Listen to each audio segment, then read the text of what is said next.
All right. Hello. Hello. My brain is not operating today. It's been such a slow day. Has it been slow for you? It has, in the sense that it's just been, like, the weather's been off, so it's just making me... Weather always throws you a little bit, though. It always does. Yeah. Welcome to Joyful and Rising, and this week's episode of Coping with Crumbl. Cookie goodness. If you're new to this channel, be sure to hit the subscribe button and ring the bell so that you get notifications for when we post new videos. We are going to rate Crumbl cookies, and between each cookie, we will have some chit chat. We will talk about our life through medically complex parenthood. The rating scale that we use is called the Nom Score. The Nom Score, Nom Scale Score. There are four components: creativity, aesthetic, versatility, and flavor. So we want to know how pretty it is, we want to know how creative it is, we want to know if it tastes good, and we want to know how often can you eat the cookie? How often can you eat it? You want to do a cookie first, or you want to? Yeah, let's start with the cookie. Okay. Well, we got to start off with the menu. You want to read off the menu? Yes. Got to open the box. Okay, so I don't know how I feel. Okay, here's the menu. We have dirt cake, we have banana bread, strawberry cake, and we have chocolate milk. Have we had strawberry cake before? No. Are you sure? We've had tons of different flavors of like birthday cake, but never strawberry cake. But I remember there was a strawberry Pop-Tart one. No, you know what it was? It was the Pop-Tart one. No, but it was the popsicle. That's what it was. It was it was the thing that was like the strawberry ice cream. I don't remember this one. Yes, I remember the Pop-Tart one with like the mini Pop-Tarts on it. Yes, we had that one. We had that one. But then there was the one that was like, you know, those strawberry ice creams that you got as a kid in the lunchroom with all the sprinkles on them. You remember that one? I forget what that one was called, but that was so... Oh, that was good. That was a problem. We do this every so often where I'm like, I swear we've had this cookie before, but I don't think we've had any of these. And I know we have not had the chocolate milk one because that's new. That is brand new. It's a brand new flavor. Yep. We haven't done the mud one either because I remember that one. We've not done the dirt cake. We've had different takes on like graham, banana stuff. So that one's, I already have heavy bets on that one being the irony, though, of the fact that banana bread is a flavor this week, and I baked banana bread on Sunday before we even knew what the flavors were this week. So, but it's different. It's a cookie. This has icing on it. No, I'm just saying it'll just be interesting to have that comparison because I just baked banana bread this week. Fair. So you're saying if I don't give this a 0 and your banana bread a 20, we might have some issues? No. It would be a problem if you rated a carrot cake one higher. That's fair. Okay. All right. So I say we start with the one you're least excited about first. Fine. Well, because if we if it's great, it'll be a surprise. And if it's we'll get it out of the way. I just don't know how okay. So this one comes with a little gummy worm. Just here. No, do this. Give me that. You gonna break it? Yeah. Okay, so we got a little gummy worm guy. Hi, buddy. It's a little fella. He's not gonna make it. All right, aesthetic. Aesthetic, creativity. So aesthetic, you're not a fan of this one. No, not at all. Is it because of the worm? Yeah. Primarily the worm throws you off. So what, 3? Because you don't like the worm. Creativity? Maybe a 4. Okay, so we're starting with a 7. We're starting with a 7. Let's get into it. Dink.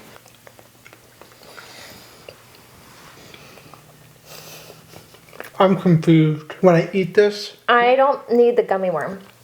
The gummy just confuses me. If you need some nostalgia, the gummy worm hits. The frosting on this is some of the best chocolate frosting I have ever had. So just ditch the gummy. I would ditch the gummy worm. It's not worth it. Unless you're just somebody who really enjoys like dirt cake, like you really liked that as a kid. It's not necessary. It honestly, to me, it takes away. I think so too. It distracts you from how good the chocolate icing is. The chocolate icing is great. That initial bite with the gummy was like, what am I eating? And then when you get past that and you just have the icing, it's delicious. This is, the cookie itself tastes like a cookie. So you know how we've had several cookies before that are more of a cakey flavor or more of a cakey feel? Yep. Or the pie cookies that we've had. This is a true chocolate cookie, and the icing is fabulous. So it says a chocolate cookie coated in cookies and cream crumbs and topped with fudge chocolate frosting, crunchy chocolate streusel, and a gummy worm. So you like it way more than you thought you did. So what are you going to give it on taste? I think because I can't rate it without the gummy worm, I'll give it a 4. Okay. Like, you have to take that into consideration. That's fair. And then versatility? I would give it a 5 on versatility because Could you eat it every day? Yeah, for sure. It's Okay. a chocolate cookie. It's a very good chocolate cookie. So we did 5, 4, 9, that's 16. So we got a little 16 to start off. On a It's better cookie. than I thought it was. Are we going to do our first question? Mm-hmm. Are you ever tempted to compare your struggles / suffering with anyone else? I know my answer to this. I'll answer this in 2 parts. I think it is very natural as you're going through a journey like ours, particularly with the background that I have as a physical therapist. Mm-hmm. It is very natural for me to compare because I'm constantly thinking about past patients and past experiences that I've had with people and past things that parents have told me that they've struggled through, that they've experienced. Because comparing doesn't always mean that you're comparing as in you're putting yourself down or viewing yourself as a... It just means that you are literally looking at 2 things side by side. And what you do with that information is what matters, right? Mm-hmm. So it is very natural, I think, in this journey for anybody to compare, particularly because of my background. But what I've chosen to do with that information is learn from it. Yeah. And I have learned so much. I mean, I don't know that I would have handled the last year nearly as well as we did without the experiences, but also the support of a lot of my former patients who I'm still very close with. Like, I'm still close with their families. Right. But I think what that question is trying to get at is more of a, do I ever put myself down or say, well, I don't have a right to complain about this because other people have it worse. And in the last episode, we touched a little bit on, it's better for us to try to stay optimistic because other people do have things so much worse. But I can't speak for you, but for me, that didn't, for me, mean that we don't have a right to acknowledge our struggles and our sufferings. 100%. What we mean by that, or what I've always taken from that, is that you and I try very, very, very hard to be grateful for the things that we have, because there are a lot of things that we have that place us in positions of privilege that we never want to take for granted. 100%. Taking information, comparing it so you can do your own analysis and make better informed decisions is one thing. But no, I mean, everybody's journey is unique, and I'm never going to take the stuff that we've gone through, all of it, and be like, well, I've gone through this stuff. Because there's somebody on the other side of the world that's going through something that could very well be worse. And there's people that have never gone through stuff that we've gone through in the last year, and maybe never will in their entire lives. I hope they never do. So yeah, I mean, the answer for that for me is no. Right? I try to take everything as a reminder of just how precious the time that we have is. And sometimes being conscious of the blessings is a very conscious effort. Because on the hard days or weeks or months, like last month was tough. That's when you have to like really force yourself to take a step back. Like you've got to make that conscious effort, because otherwise you can spiral and it's unhealthy. So I am always on the side of make better decisions with the information you have. Never compare. Always be grateful. I tell people this all the time too. I actually experience more of it on the flip side. So I actually experience more of it where people are comparing their struggles to ours and suppressing their own emotions and feelings. Yeah. And I have to remind them don't do that. Like so many times that I have. It's like, oh, like I know that what you're going through is so much harder. I'm like, yes, but don't do that. It's so, because for one, and now you and I are entering a more healed space as we have closed out this first year. It was much more, I would say, triggering for me to hear that earlier on, like in the past year. So I'll kind of address those two scenarios. So in the one hand, it was very triggering because it kind of placed me in this awkward position where I felt like in my own unhealed space, I had to reassure them and comfort them. And that's not intentional on their part. Like, that is not intentional for them to cause hurt or triggering or anything like that. But when people are in this, when they're going through a trial or a suffering, and they are in need of comfort, the last thing that they want to be doing is like having somebody compare their hardships to theirs, and then you're like, no, it's fine. I understand that because you know that their hardship is real for them, but in the moment you're hurting. So it's hard. Yeah, if half of the battle, like people who are fixers and they mean well, it's like, I want to, try to create some level of connection where it's like, I'm sharing something really heavy that's really heavy, so you share something that's really heavy to try to almost level the playing field. And it's not intentional, but at the end of the day, like, everybody's stuff is their stuff. And if you're going through something that is tough for you, like something that you're going through that is tough for you personally, that you've never experienced before, that takes you outside of your comfort zone, that is a hard thing. Right. That's it. Right? The levels of craziness, we don't have to get into that. Well, and so that's like, now that I'm in more of a healed space, that tends to be how I'm able to approach it now, because I'm in that healed space where I'm like, no, your hardships are your hardships, and you don't, if you need to talk about them, then we can create space to talk about them. But like, you don't need to compare your hardships to mine, because I never want you to have to understand the pain that we've gone through. And it's okay for you to not know exactly what that feels like. It's okay for you to have your own struggles that are very real for you and want to talk about them. Like, you don't have to stay silent on your own struggles because you feel like it doesn't compare to ours. Well, look, it'd be like Liam loves Legos. I don't know where you're going with this. Hang on. If tomorrow Liam took his favorite Lego spaceship and he was running around and playing with it, and he crashed it into a wall and it exploded into 1,000,000 pieces, he would be really upset. Right? And that's a struggle for Liam. If I went out and crashed my car, that would be a struggle for me. They are both relative struggles based on how we place value on things. Well, how you perceive the world. Exactly. Too, based on your experiences. See, I had a thing. I brought it all back. You were looking at me like, oh man, I don't know about this story. No, I didn't know where you're going. All right, let's do the next cookie. Okay. I'm going to vote for the banana last. So are we doing the strawberry cake or are we doing the milkshake? All right, you want me to make the decision? Yeah. All right, chocolate. Okay. We're doing the chocolate milk. I don't want to like compare the chocolates is the thing.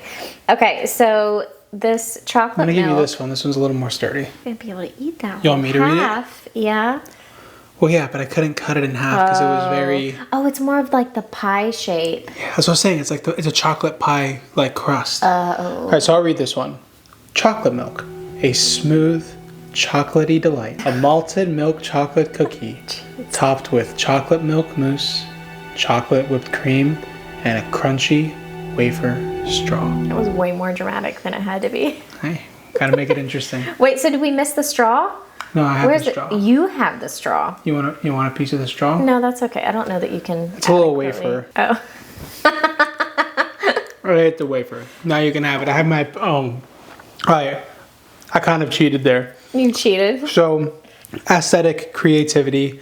I'm just gonna go 5 on each. I would too. Yeah. I think it's it's a good looking cookie. Yeah. And it's creative. Anytime they do this pie crust and like, well, there's a lot going on with it. There's a lot happening here. Yeah. I cut it in half and it's like, it's keeping itself There's together. layers, yeah. So, dink.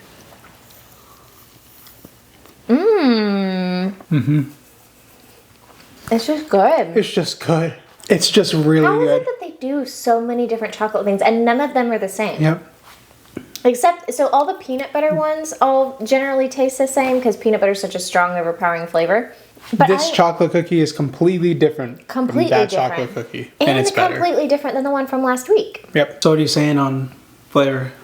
Oh, I give it a 5. Five? Yeah, I would give it a How 5. about versatility? I'd give it a 5. Right? We got a 20. Right? We got a 20. This one's really good. Man. It's just like, it's just a really good cookie. So it's very light. And the wafer, you got the wafer on yours. I could do without the wafer. You can do without it. But it adds to it. Like the gummy It does. The completely gummy just took away from that other cookie. The wafer definitely adds to it, complements it. That was very good. So the mousse is, I love mousse. I love chocolate mousse. It's one of my favorite like dessert toppings. I love chocolate mousse because it's lighter and I just don't feel so after I eat it. I love that one. That one was great. That one was phenomenal. That was a really good cookie. My turn to ask a question. Your turn. How do you make time for your relationship when life is so complex? So I think for me, it's been really important to recognize that sometimes we have to make space for ourselves. Like you might need space to write a blog post, binge something on Netflix, or just whatever you do with your time. I might need to take some time to myself to just be unplugged from work, to not have anything asked of me, and that's totally acceptable. Like you need that time, I need that time. And then something that we've continuously had to navigate is how we get creative with making time for each other. Especially since we haven't mastered or found like a perfect system for you and I to have consistent out of the house time without the kids. So that's something we're working on.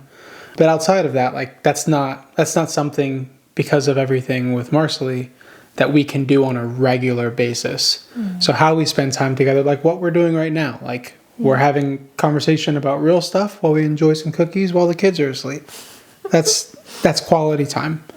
Sometimes it's watching a movie and turning everything off. Or sometimes we work on that stuff that you mentioned before and we just sit together. Oh yeah, and sometimes we just do what we need to do yeah. for ourselves, but we just sit in each other's presence. Right. Yeah, we get creative with it, but it's definitely it's a constant work in progress. Because it's easy too. Like when I have crazy work weeks that are stacked on top of crazy weeks with Liam, that are stacked on top of 2.5 weeks straight of unexpected hospital visits, it gets really difficult to just stop and be present. But it's just, it's a constant work in progress. But I think we are getting better at it. I would say so. I think there's a huge misconception about our ability to spend time together with you working from home. So I think that a lot of people would assume... You mean you can't just kick in my door whenever you want and show me something you saw on TikTok? Well, no, I just mean like, even for me, when you made like, and that transition first happened with COVID where we all came home.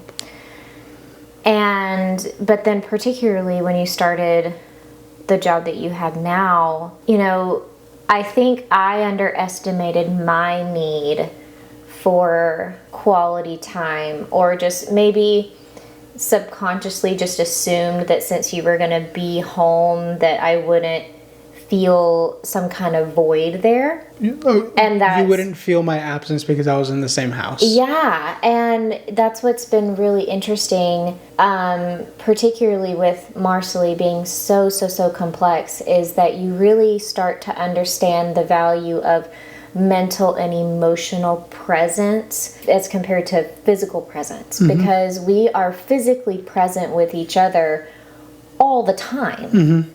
All the time. But I have had days, I know we've had these conversations so much, and like you said, we've gotten better with them, where I'm like, I feel like I haven't seen you, or I feel like I haven't spent time with you. And you're like, we've been in the same house for... What do you mean? I've been here all day. I've been here all day. But we've been engulfed in one thing or the other. Either I've been engulfed in her care and going to doctor's appointments and coming back or whatever, or or you've been engulfed in your stuff for work. And while we're in the same house, we're not in the same emotional space. But I mean, I do think though that now that we recognize that, I think now that there's that recognition that being in the same space is not enough. Like that we've got to consciously make that time outside of that, whether you're working from home or not from home or whatever. I think that's made a huge difference. We're not assuming that that's the same. We're recognizing, okay, we've got to intentionally make that time. Even if I've physically seen your face for the entire week. Like, that's not the same as spending quality time together. Well, that's the thing. It's, it's the emphasis on quality time. Yeah. And like I've been trying to be better about putting my phone down so that I can be very intentional about my attention. So whether that's work or being with you or making dinner, like separating myself from everything all the distractions that my phone bring with it. Whether it's a work email or Instagram or Twitter or whatever. Turning that stuff off and being intentional about when I'm with you, I'm with you. When I'm focused on work, I'm focused on work. And then making sure that I create that time for myself to go for a bike ride in the middle of the day. Go for a run. Get a workout in for 30 minutes if I can squeeze it in. Because that reset time, like switching my brain from work to home and home to work. And that's hard. That's difficult. And then, switching from that to like, what are my ambitions? And am I achieving my goals? Like the change of just mental focus, those switches are exhausting over time. They are. I think you've been better too about having an off switch with work, because it's very difficult having your office right here where you can just run in and answer an email anytime. And I've had to be like, hey, like, let's turn it off. Like, let's... And it's even like if I get 30 minutes back in my day, I'm taking it to be like, you know what? I'm going to step away for 30 minutes. Right. I'm not just going to try to fill this with something else. I'm going to check in with you. I'm going to help make lunch for Liam. I'm going to go pick whatever that thing is.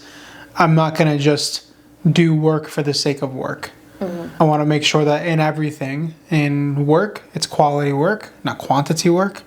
With you, it's quality time, not just quantity time. But yeah, that's the theme for everything, I think. This year especially, because one thing that has affected me more than I anticipated it affecting me is the fact that we haven't been able to sleep in the same space for the better part of the last year and a half.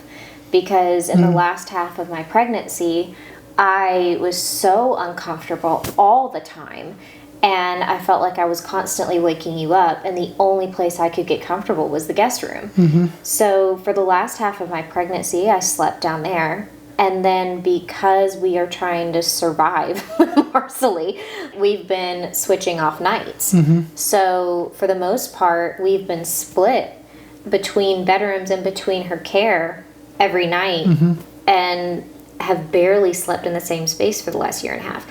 And I don't think that that's a bad thing at all. I think that we did what was necessary to make sure that we got sleep when we needed sleep, right? Because we've got to, as much as I wish the human body didn't need as much sleep as it needs to function, it's completely necessary. Right. And especially like you on a small amount of sleep over like... Oh, I need my sleep. I need my sleep. I don't think that's a bad thing at all. I don't regret that at all, because it's allowed us to get a full night of sleep every other night, hopefully.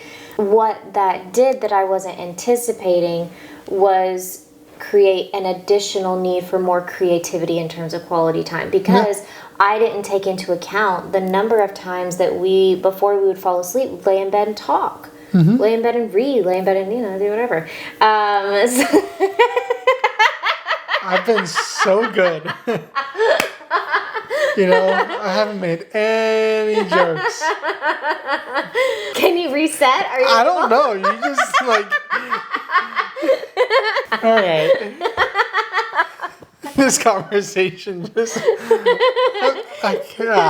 It has caused us to have to become more creative in the ways that we spend time together. And that does add a bit to the mental load that's already heavy. Yeah.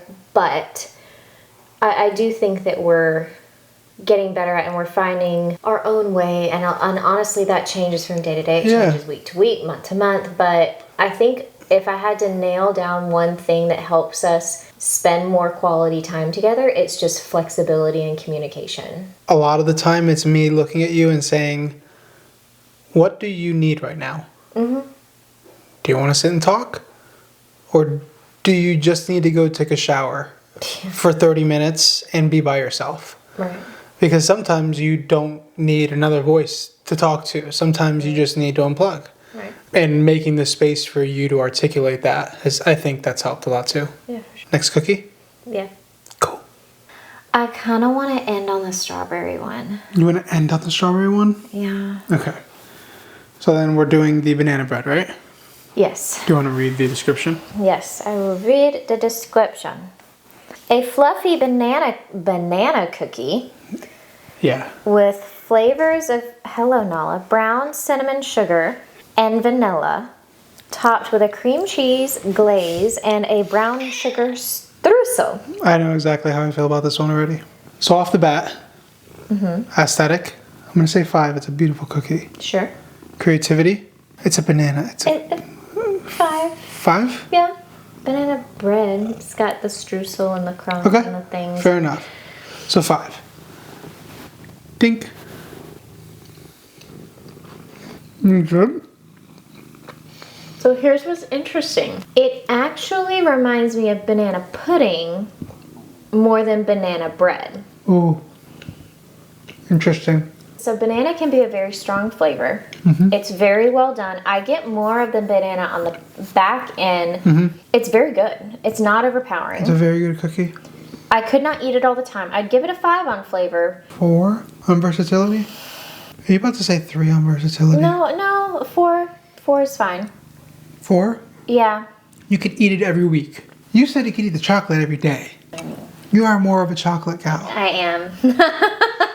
All right, so 4. I'll settle with a 4. All right, so we got a 19. Yeah. That's 2 great cookies back to back. Are you good?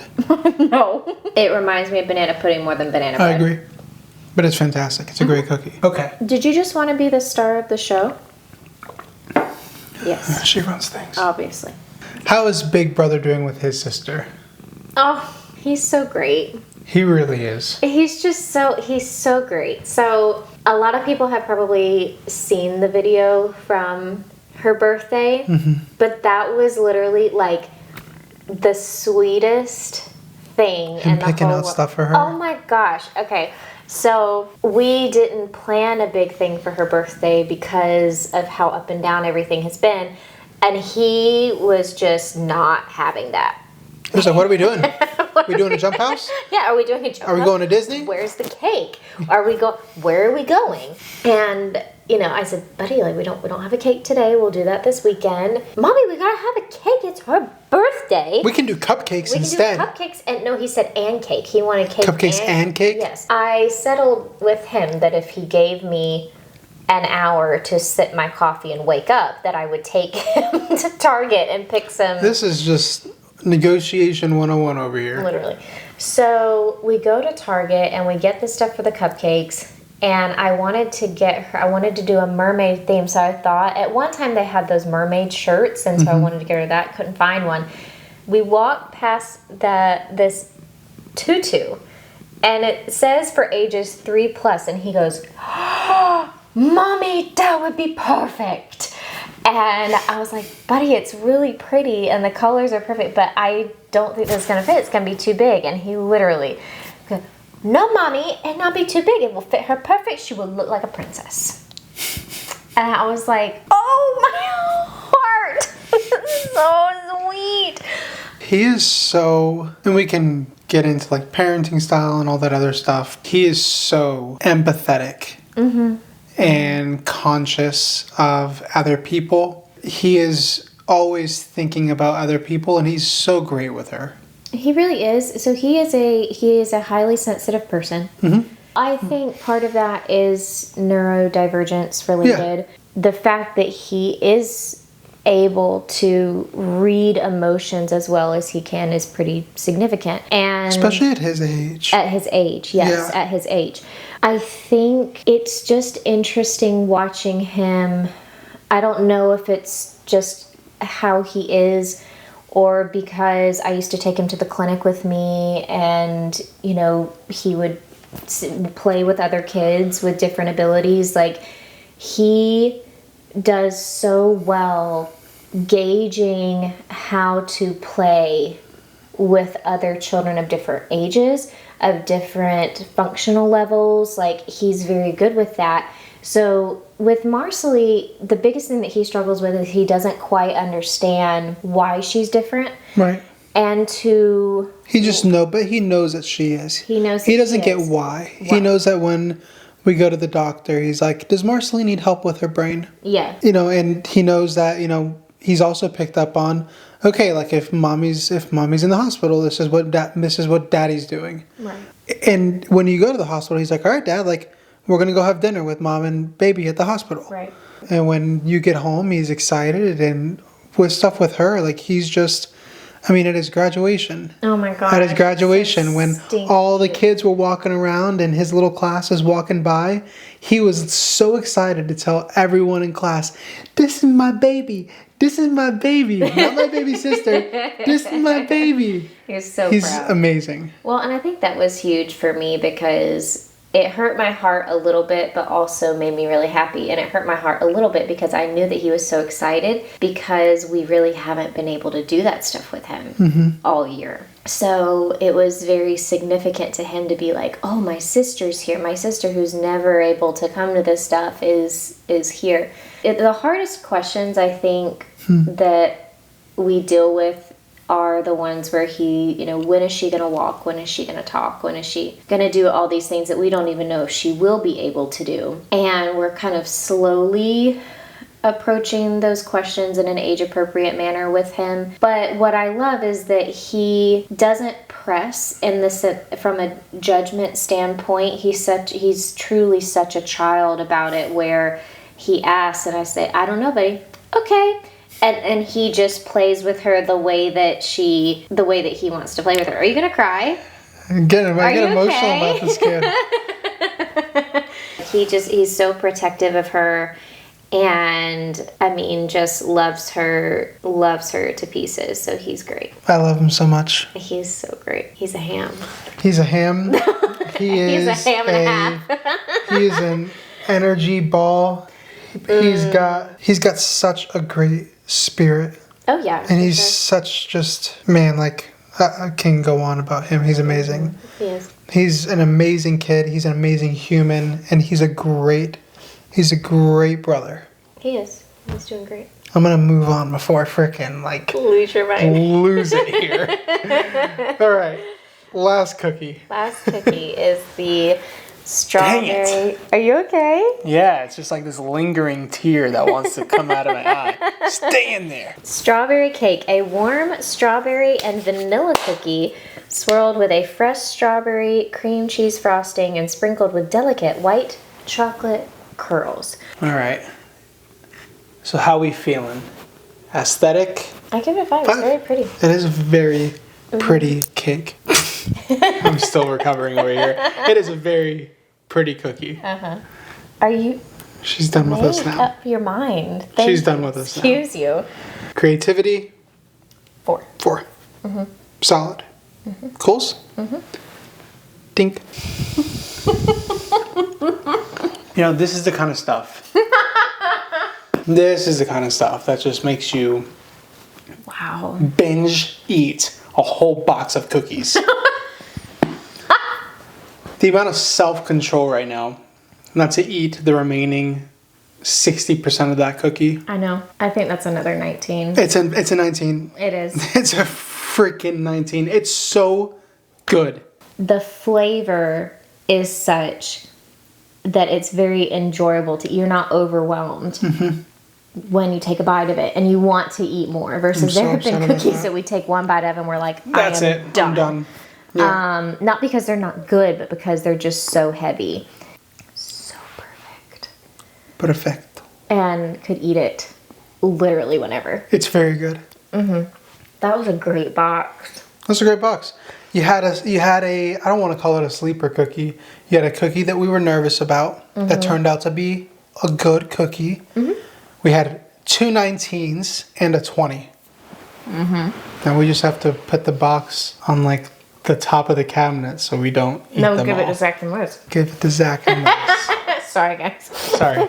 Sorry, not sorry. You guys are getting some of these cookies. Thanks for hanging out with us. Thank you for joining us. Again, hit the subscribe button so that you know when we post new content. And if you have any questions, drop questions in the comments. Thanks for being here. We'll see you on the next one. Adios. Bye. Farewell. Until next time. Hasta la vista, baby. Are you done? I'm done.